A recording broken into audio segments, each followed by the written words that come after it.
it on the board, but we're gonna sing 370, Victory in Jesus. And we're doing it because I want to. And because it's Herb's favorite song, and because of all the blessings God has given us this past week. 370.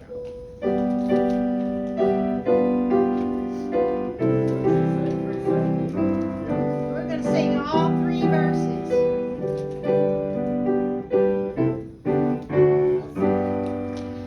I heard an old story, how the Savior came from glory, how he gave his life on Calvary to save a wretch like me, about the angels groaning, of his precious blood atoning. Then I repented of my sin and won the victory. Oh, victory in Jesus, my Savior forever. He sought me and bought me with his redeeming blood. He loved me, I knew him, and all my love is to him. He plunged me to victory beneath the cleansing flood. I heard about his healing, of his cleansing power revealing, how he made the lame to walk again and caused the blind to see. And then I cried, dear Jesus, come and heal my broken spirit. And somehow Jesus came and brought to me the victory. Oh, victory in Jesus, my Savior forever.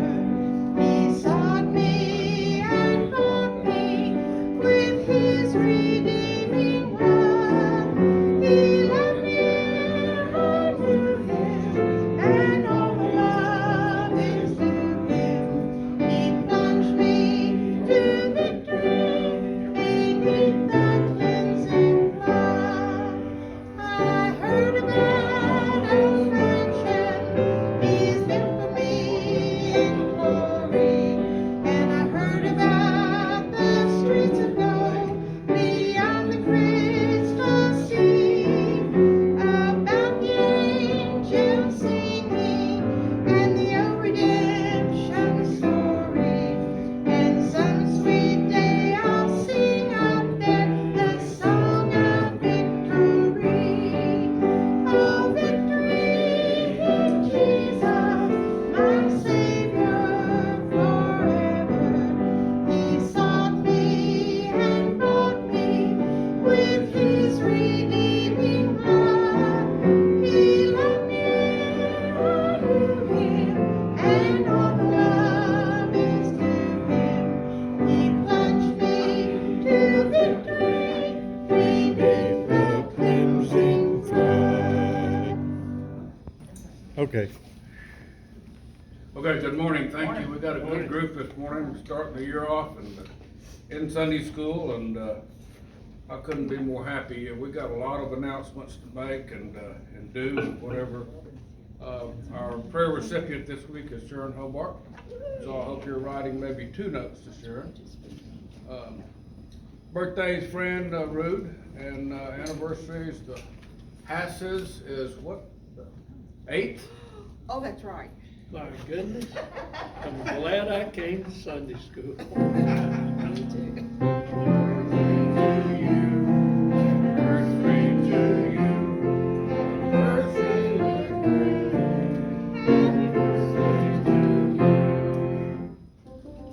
Okay, I was gonna read this later, but it applies to the Hasses, so I will read it now. My wife has always wanted me to take her to one of those restaurants where they make the food in front of you. So I did. I took her to Subway, and that's how the fight started.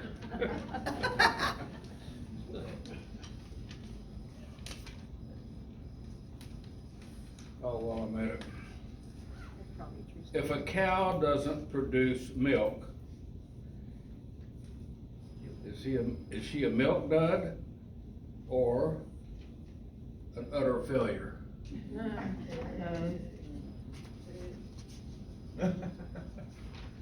Okay, let's do some business.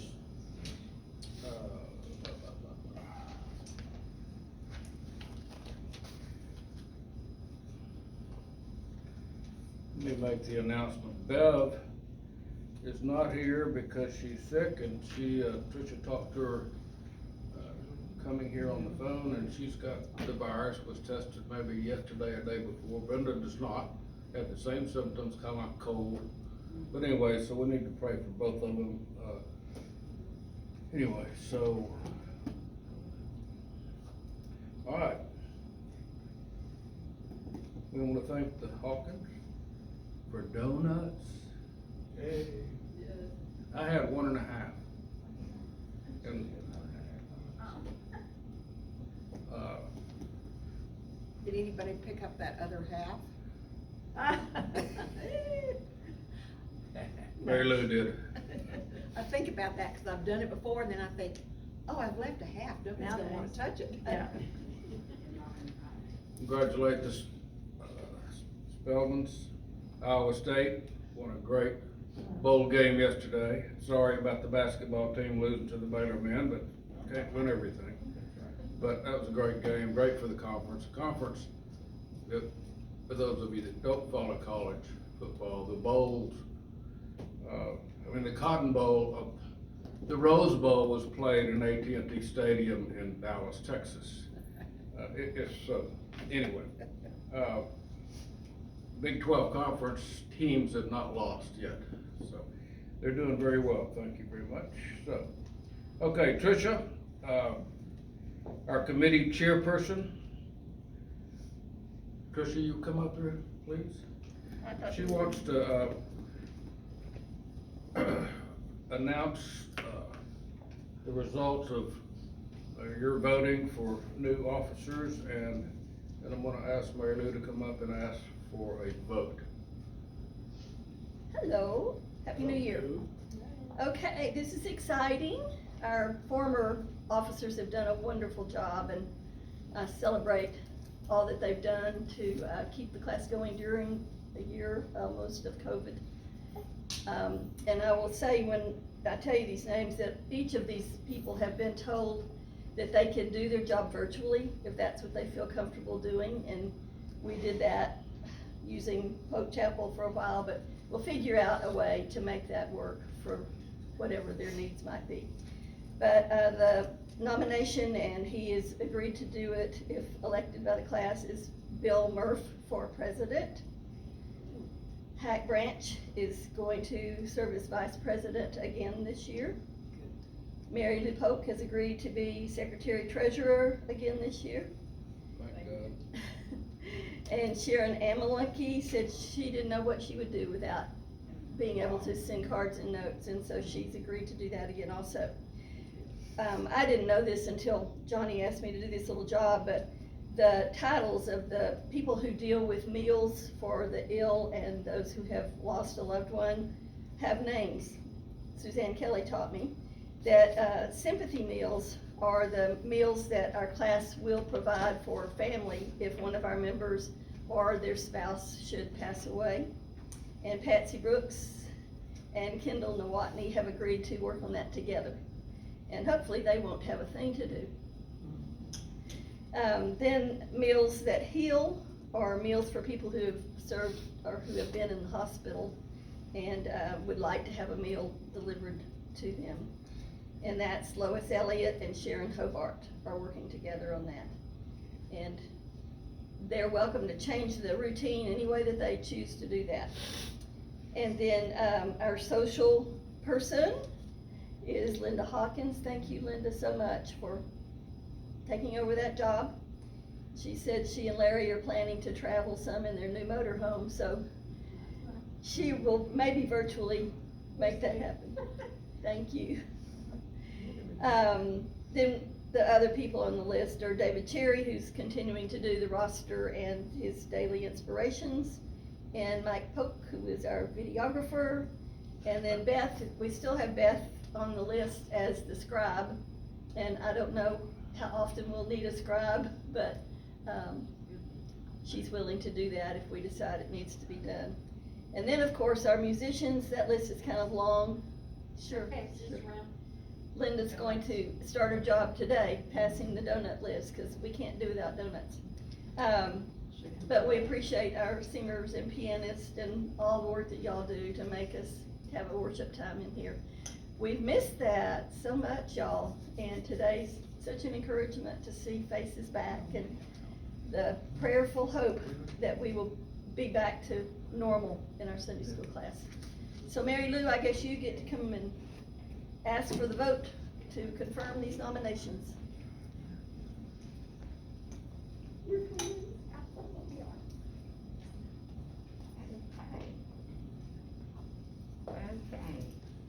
Okay, so do I have,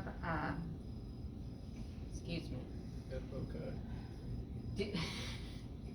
do I have a nomination for our newly elected officers?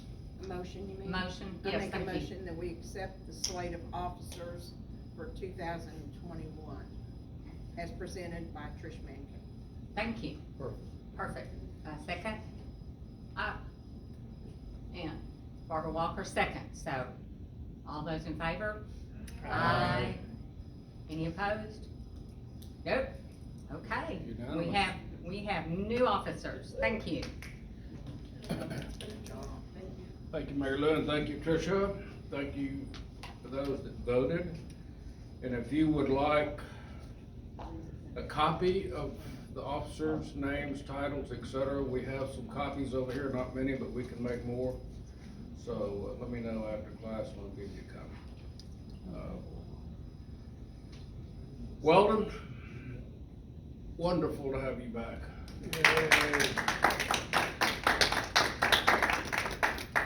You've had a great nurse. Okay. I am.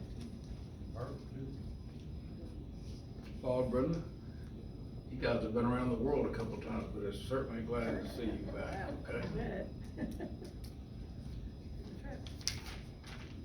Okay, the picture of this guy, I wish I could put it on the screen, but I don't know how to do that. But this is an Indian chief, and his name is Chief Dan George. Mike Polk sent this to me. Said it's hard for me to understand a culture that not only hates and fights his brothers, but even attacks nature and abuses her. Man must love all creation, or he will love none of it. Love is something you and I must have. We must have it because our spirit feeds upon it. Without love, our self-esteem weakens. Without it, our courage fails. Without love, we can no longer look out confidently at the world. Instead, we turn inwardly and begin to feed upon our own personalities. And little by little, we destroy ourselves. Sometimes these old Indians, they just have a way with words, I'll tell you. They make it so simple. Okay.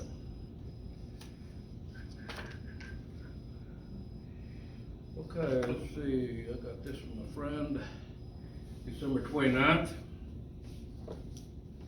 Follow me, okay? Imagine you were born in 1900, okay, 121 years ago. When you're 14, World War I begins and ends at 18 years of age, with 22 million dead. Shortly after, a global pandemic flu called the Spanish flu killed 50 million people. 50 million, okay. You come out alive and free. Now you're 20 years old. Then, at 29, you survived the global economic crisis that started with the collapse of the New York Stock Exchange, causing inflation, unemployment, and hunger. At 33, the Nazis came to power.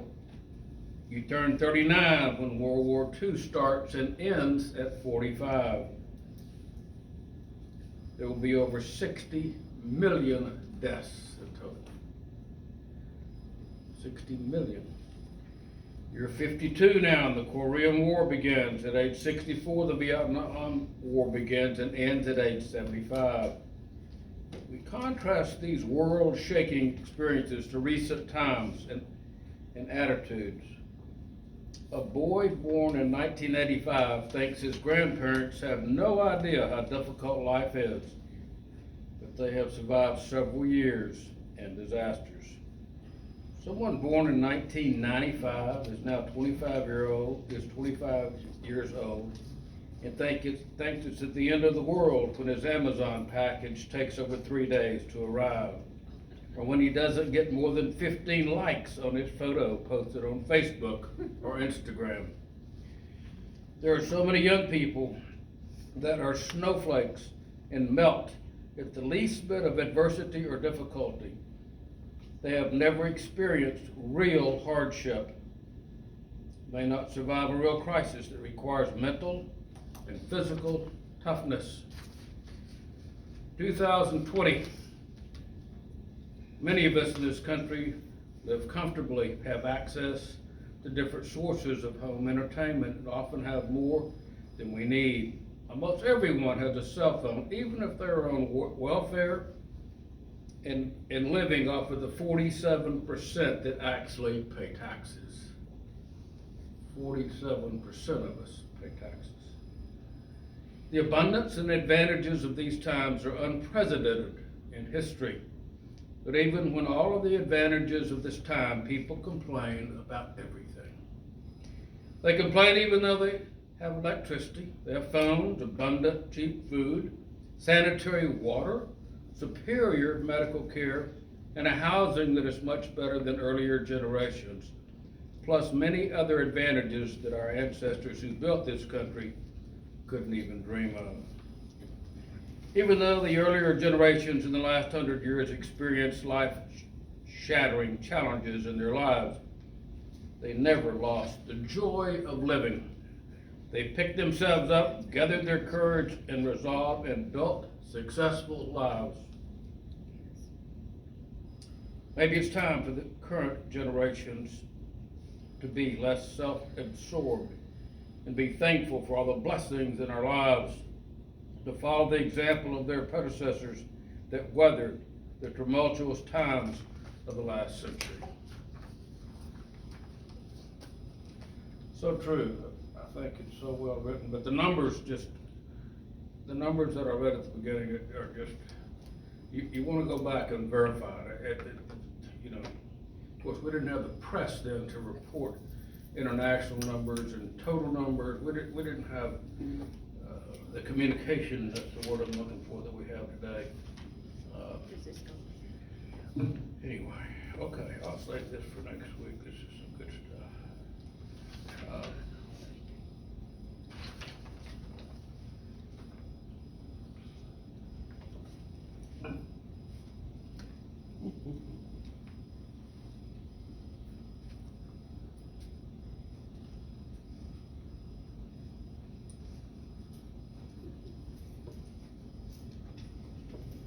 Title of this,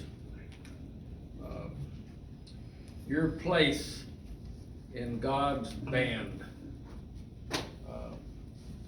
Very short, John 12, verse 2 through 3. I'll let you read that yourself. Anybody got a Bible, they want to turn to that real quick and read it for us. Bill, do you have John 12, 2, 3 pulled up? Here a dinner was given in Jesus' honor.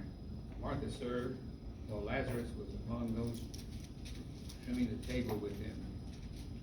Then Mary took about a pint of pure nard, an expensive perfume. She poured it on Jesus' feet and wiped his feet with her hair. Folks went, and the house was filled with the fragrance of the perfume. Thank you.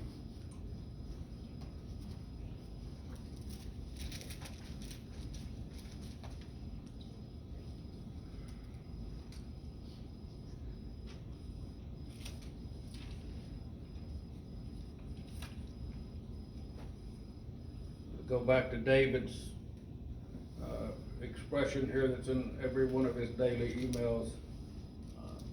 I think it's very important, and then this new one that I found and I liked, and so you're gonna see it every week. It's so true, sometimes you don't, well,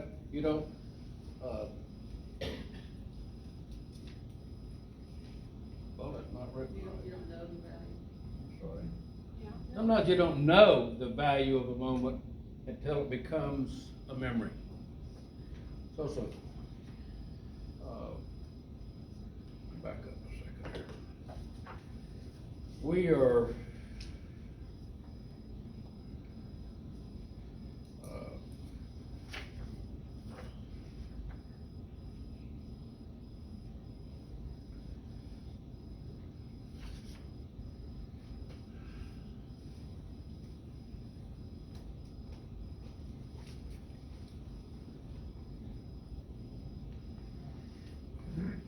anyway, I've had some problems this morning with my computer.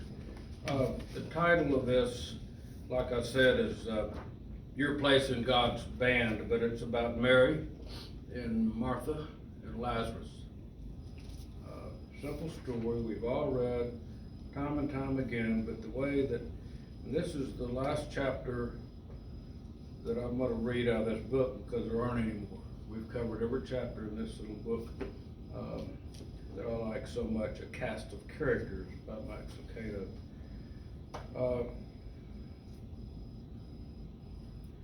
I can't relate to this real well because I know nothing about music or bands or orchestras or pianos or musical talent, singing, and we have an abundance of that right here in this very class. And two of my teenage years were spent carrying a tuba in my high school marching band. My mom, she wanted me to learn to read music, and the choir was full while the band was a tuba tutor short. So I signed up. Not necessarily what you would describe as a call from God, but it wasn't a wasted experience either. I had a date with a twirler. I learned to paint white shoe polish on school buses. I learned that when you don't know your music, you need to put your lips on the horn and pretend that you do rather than play and remove all doubt. And I learned some facts about harmony that I'll pass on to you. I marched next to a bass drum player. What a great sound. Boom, boom, boom. Deep, thundering sound. At the right measure and the right music, there is nothing better than the sound of a bass drum. Boom, boom, boom. And at the end of my flank marched the flute section. Oh, how the music soared. Whispering, lifting, rising into the clouds. Ahead of me, at the front of my line, was a first chair trumpet, a band member through and through. While some guys shot hoops and others drove hot rods, he played the trumpet, and it showed. Put him on the 50-yard line and let him blow. He could raise the spirit. He could raise the flag. He could have raised the roof on our stadium if we had had one. Flute and trumpets sound very different. See, I told you I learned something in the band.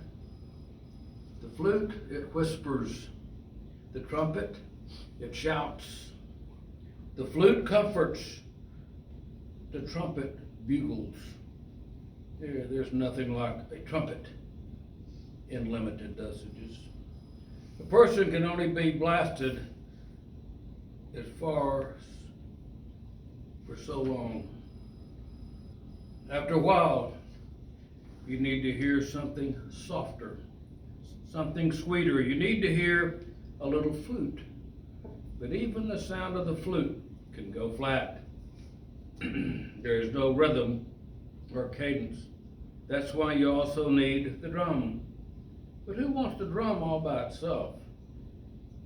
Ever seen a band made up of bass drums? Would you attend a concert of 100 drums? Probably not. But what band would want to be without a bass drum or flute or trumpet? The soft flute needs a brass trumpet, needs the steady drum, needs the soft flute, needs the brass trumpet. Get the idea? The operative word here is need. They need each other. By themselves, they make music, but together they make magic. Now, what I saw 2 decades ago with the band, I see today in our church. We need each other. Not all of us play the same instrument. Some believers are lofty, others are solid. Some keep the pace, while others lead the band. Not all of us make the same sound. Some are soft, and others are loud. And not all of us have the same ability. Some need to be on the 50-yard line raising the flag. Others need to be in the background playing backup. But each of us has a place. Some play the drums, like Martha. Some play the flute, like Mary. And others sound the trumpet, like Lazarus. Mary, Martha, and Lazarus were like family to Jesus. After the Lord raised Lazarus from the dead, they decided to give a very special dinner for Jesus. They decided to honor him by having a party on his behalf. Go back to John 12, verse 2. They didn't agree over the best seat. They didn't resent each other's abilities. They didn't try to outdo each other. All three worked together with one purpose. But each one filled that purpose in his or her unique manner. You see, Martha served. She always kept everything in step. Martha worshiped. She anointed her Lord with an extravagant gift. We all know the story. And its aroma filled the air. Lazarus had a story to tell, and he was ready to tell it. 3 people, each one with a different skill, a different ability, but each one of equal value. Think about it. Could their family have done without one of these 3? Did we do without one of these 3 today? Every church needs a Martha. Change that. Every church needs 100 Marthas. Sleeves rolled up and ready, they keep the pace of the church. Because of Marthas, the church budget gets balanced, the church babies get bounced, and the church building gets built. You don't appreciate Marthas until a Martha is missing. And then all the Marys and Lazarus are scrambling around looking for the keys and the thermostats and the overhead projectors. Marthas are the Energizer bunnies of the church. They keep going and going and going. They store strength like a camel stores water. Since they don't seek the spotlight, they don't live off the applause. That's not to say They don't need it. They just aren't addicted to it. Marthas have a mission. In fact, if Marthas have a weakness, it is their tendency to elevate the mission over the master. Remember when Martha did that? A younger Martha invites a younger Jesus to come for dinner. Jesus accepts and he brings his disciples. The scene Luke describes has Mary seated and Martha fuming. That's a nice word to say, really upset.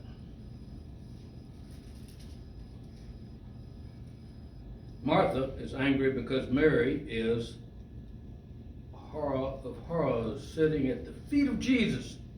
How impractical, how irrelevant, how unnecessary. I mean, who has time to sit and listen when there is bread to be baked, tables to be set, and souls to be saved? So Martha, she complains, Lord, don't you care that my sister has left me alone to do all the work? Tell her to help me. Luke 10:40, read the story. Tell her to help me. My, aren't we testy?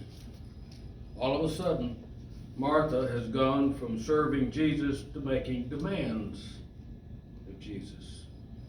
The room falls silent. The disciples kind of duck their eyes. Mary flushes red, and Jesus speaks.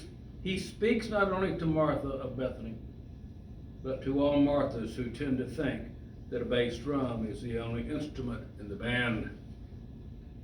Martha, Martha, you are worried and upset about many things. Only one thing here is important. Mary has chosen the better thing, and it is never to be taken away from her. Apparently, Martha got the point, for later we find her serving again. John 12:2-3, and we've read that. Is Mary in the kitchen? No. Is she playing her flute for Jesus? She is worshiping, and that is what she loves to do. But this time Martha doesn't object. She has learned that there is a place for praise and worship, and that is what Mary's doing. And what is Mary's part in the dinner? She brings a pint of very expensive perfume and pours it on Jesus' feet. Then wipes his feet with her hair. The smell of the perfume fills the house, just like the sound of praise can fill a church. And earlier Martha would have objected. Such an act was too lavish, too extravagant, too generous. But this mature Martha has learned, just as there is a place in the kingdom of God for sacrificial service, there is also a place for extravagant praise. Marys are gifted with praise. They don't just sing, they worship. They don't simply attend church, they go to offer praise. They don't just talk about Christ, they radiate Christ. I love that. They radiate Christ. Marys have one foot in heaven and the other on a cloud. It's not easy for them to come to earth, but sometimes they need to. Sometimes they need to be reminded that there are bills to be paid and classes to be taught. But don't remind them too harshly. Flutes are fragile. Marys are precious souls with tender hearts. If they have found a place at the foot of Jesus, don't ask them to leave. Much better to ask them to pray for you. That's what I do when I find a Mary or a Michael. I'm quick to ask, how do I get on your prayer list? Every church desperately needs some Marys. We need them to pray for our children. We need them to put passion in our worship. Passion in our worship. We need them to write songs and praise and sing songs of glory. We need for them to kneel and weep and lift their hands and pray. We need them because we tend to forget how much God loves worship. Marys, they don't forget. They know God that wants to be known as a father. They know that a father likes nothing more than to have his children sit at his feet and spend time with him. Marys are good at that. They too must be careful. They must meditate often on Luke 6:46. And I'll quote, "Why do you call me Lord, Lord, but do not do what I say?" Mary needs to remember that service is worship. Martha's need to remember that worship is service. And Lazarus, he needs to remember that not everyone can play the trumpet. You see, as far as we know, Lazarus did nothing at the dinner. He saved his actions for outside the house. John 12:9. A large crowd of Jews heard that Jesus was in Bethany. So they went there to see not only Jesus, but Lazarus, whom Jesus raised from the dead. So the leading priests made plans to kill Lazarus. Because of Lazarus, many Jews were leaving them and believing in Jesus. They were leaving the Jews. They were Jews all their life, their families and their families and their families, but they were leaving for this man named Jesus. Wow. Because of Lazarus, many Jews were believing in Jesus, and Lazarus had been given a trumpet. He has a testimony to give. And what a testimony he has. "I was always a good fellow," he would say. "I paid my bills. I love my sisters. I even enjoyed being around this guy named Jesus. But I wasn't one of the followers. I didn't get as close as Peter and James and those guys. I kept my distance. Nothing personal. I just didn't want to get carried away." Heard that? Felt that? I just didn't want to get carried away. But then I got sick. And then I died. I died dead. Nothing left. Stone cold. No life, no breath, nothing. I died to everything. I saw life from the tomb. And then Jesus called me from the grave. When he spoke, my heart beat and my soul stirred. And I was alive again. And I want you to know he can do the same for you. God gave Martha a bass drum of service. God gave Mary a flute for praise. And God gave Lazarus a trumpet. And he stood on center stage and played it. God still gives trumpets. God still calls people from the pits. God still gives "punch me, I'm dreaming, too good to be true" testimonies. But not everyone has a dramatic testimony. Who wants to be a band full of trumpets? Some convert the lost. Some encourage the saved, and some keep the movement in step. All are needed. If God has called you to be a Martha, then serve. Remind the rest of us that there is evangelism in feeding the poor, and there is worship in nursing the sick.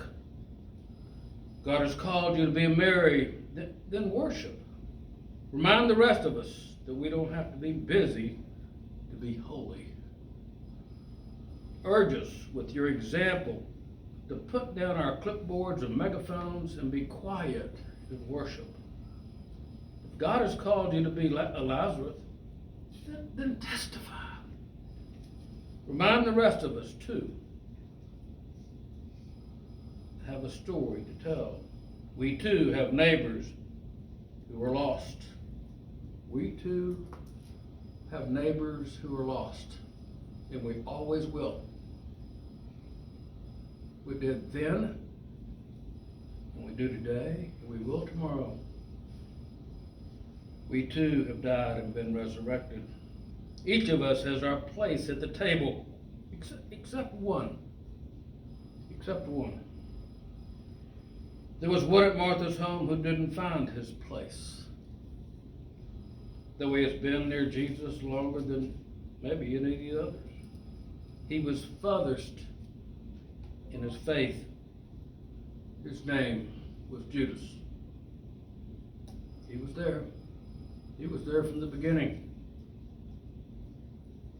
He was a thief.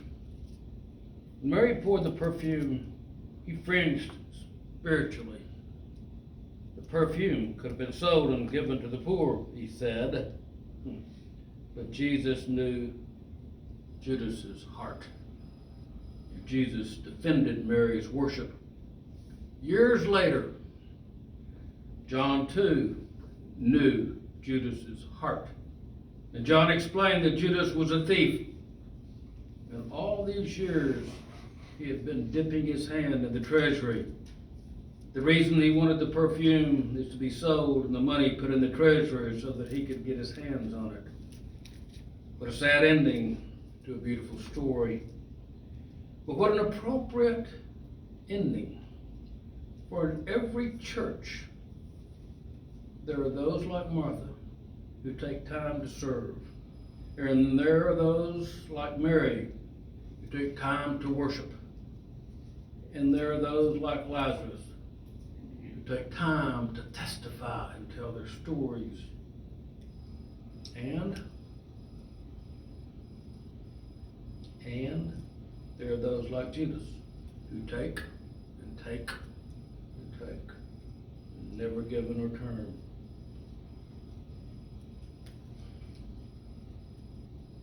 Max Lucado ends with this last thought. He said, I'll ask the question carefully. Yes, honestly. Are you near Christ but far from his heart? Are you at the dinner with a sour soul? Are you always criticizing the gifts of others, yet seldom, if ever, giving your own? You're benefiting from the church while never giving to it. You take, and take, but never give. You are the Judas in the story. If you are Martha, be strengthened. God sees your service. If you are Mary, be encouraged. God receives your worship. If you are Lazarus, be strong. God honors your conviction. But if you're Judas, be warned. God sees your selfishness. No, he could have left that last part out. I've read this 2 or 3 times,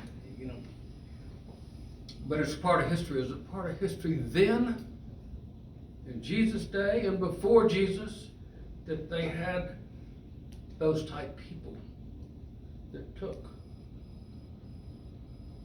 Thieves is one word. So, before Jesus, during Jesus' time of ministry, 3 years, and he had him on his team, he was one of the 12. And today, we have probably proportionally the same number. Their challenges. That's how I look at it. They're on that list of people that don't know Jesus, the real Jesus. They're a challenge for us.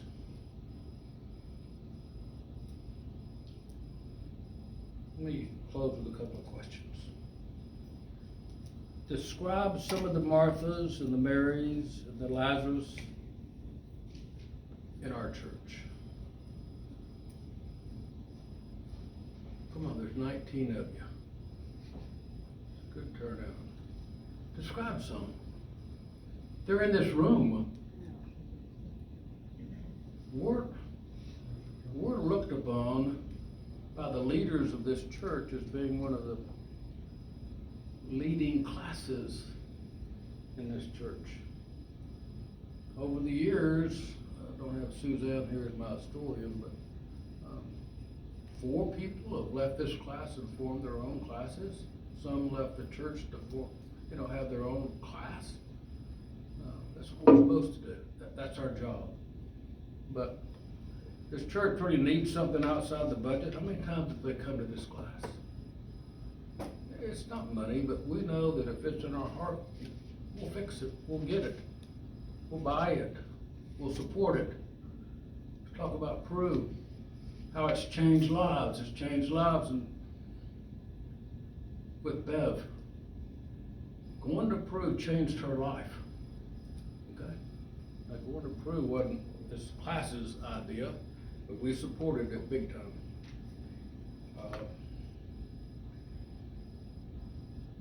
Describe some of the Marthas and Marys and Lazarus in just our church. There's a whole bunch of them. Let's give me a couple of them. Well, I can't say that, but it's really interesting that the timing of this lesson is when we just voted for our new officers. We all have gifts. We don't have a Judas Iscariot that we know of, but we do have the worshipers and the doers, and that's okay. That's wonderful. Yeah, very well said. There's some people in this class that have a God-given gift of writing notes. She isn't here this morning, and a lot of you do, whether it's what you actually put, what you actually write, that's one skill. That's, and then sometimes the handwriting itself is, you just want to show it to people. Look at this. We have a card at home from a Baylor student. She's a junior. Long story short, I'm not going to tell the story, but she was at our house anyway. And so 10 days later, a week later, we get a handwritten card from her, thanking us for the dinner, thanking us for the time, and saying how she really appreciated meeting us, blah, blah, blah, blah. But I don't throw it away. It's the most beautiful handwriting I've ever seen. It's, that's just one small talent, but golly, man, how beautiful. Okay, Betty said it very well. Give me some more. Come on, we got 5-7 minutes. Tricia, I'm sorry. Let me stand in front of the camera. Linda Alexander is one of the top people on the list of our roster, and she is no longer able to come to Sunday school, so a lot of you probably have no idea who she is. But she writes encouraging notes, and I just think how powerful. I mean, so far we've mentioned that, but it's very powerful.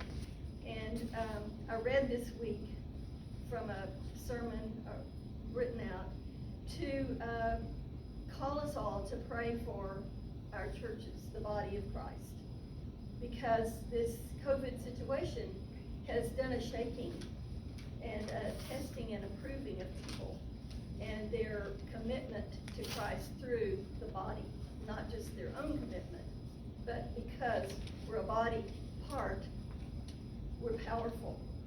We, the church, have great power. And when we're in the war, when Jesus comes back, the church of Christ is going to be the power that fights against the evil that comes to thwart what Jesus wants to do. So I never thought about it that way. I've only ever thought about us as individuals being a part of a functioning body, which is true. But to realize the power that God has given the church from all of creation is really a call to arms to me. To think, it's not just that I choose to go to a church, but I am a very essential part of the body, the warring body for Jesus. Makes me have goosebumps. We got a card from Linda this past day before yesterday, and I get them every so often from Linda. She is very encouraging. And a gorgeous voice. I miss her desk cam. Yes, yes, I miss her singing. She's wonderful. The Lord has blessed her this week. Where his doctor went in and put 2 new stents in, I guess removed the old ones, but did 2. Anyway, really cleaned him up inside big time. And, he is most grateful. It's amazing what we can do today medically and technology wise. What, 30 years ago, 40 years ago, you wouldn't even think of doing something like that. It's crazy stuff. Johnny, you mentioned that, and I don't know whether it falls in the category of a Mary or a Martha, but I have probably had no less than 100 calls, notes, prayers. That's a talent too. Those people that do that sort of thing for others. And I'm just grateful, so thankful, because they were answered. We both know you had an outstanding doctor and you have an outstanding hospital and nurses and staff, but it's the people on the outside that puts everything together, okay? Herb got to experience that firsthand. Okay, others? We're very appreciative. Barbara? We're certainly appreciative of all the prayers and notes and food and all kinds of things, and just hope you'll keep praying for us, you know. It's been really hard, and Weldon's still in the process, you know. We saw a doctor last week, and he's gonna have different kinds of therapy, so we need your good thoughts and prayers, appreciate that. Well said. Mike? I just saw a quote this week. I found it pretty interesting. It said, you need to pray, but don't lean on a shovel and pray for a hole.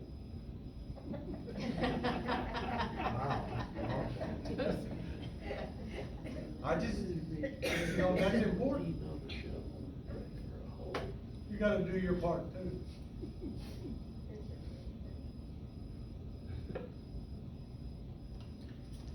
Okay.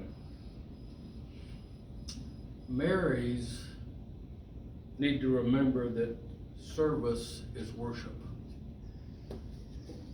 Marthas need to remember that worship is service. And Lazarus, he needs to remember that not everyone can play the trumpet. How can service be worship? How can worship be service?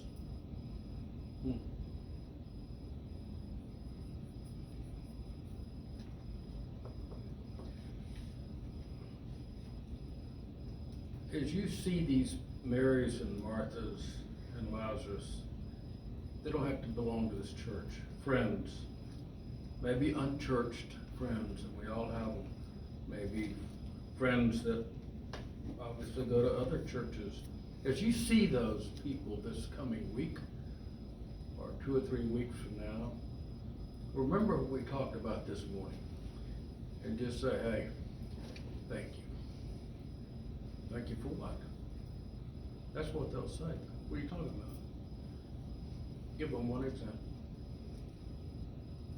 One example. For being a Mary or Martha or Lazarus. We all know them. We appreciate them. We love them.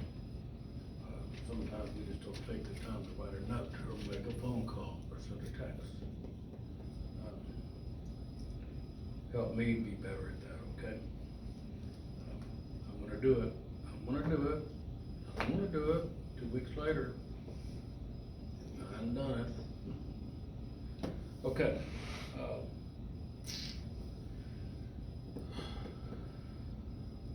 thank you for being here. I sometimes fail to say that.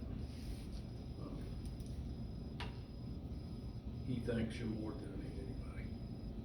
Thank you for being here. Sir? Thank you for being here. Thank you, appreciate it. Through it all, Thank you. all this time. Okay, let's close with prayer. Father God, thank you. Well, I don't even know where to start.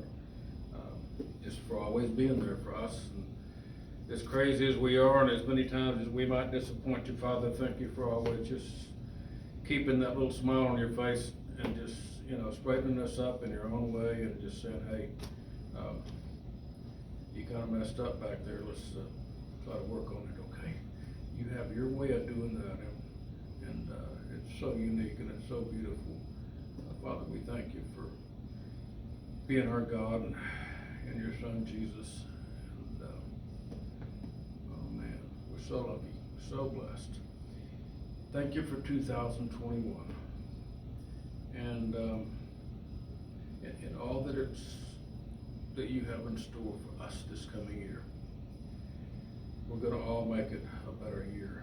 We're all gonna work on it. I'll be with those that we know that are sick right now. Just take care of them, Father. We love you, we lift you up, and we pray in your Son's beautiful name. Amen. Amen.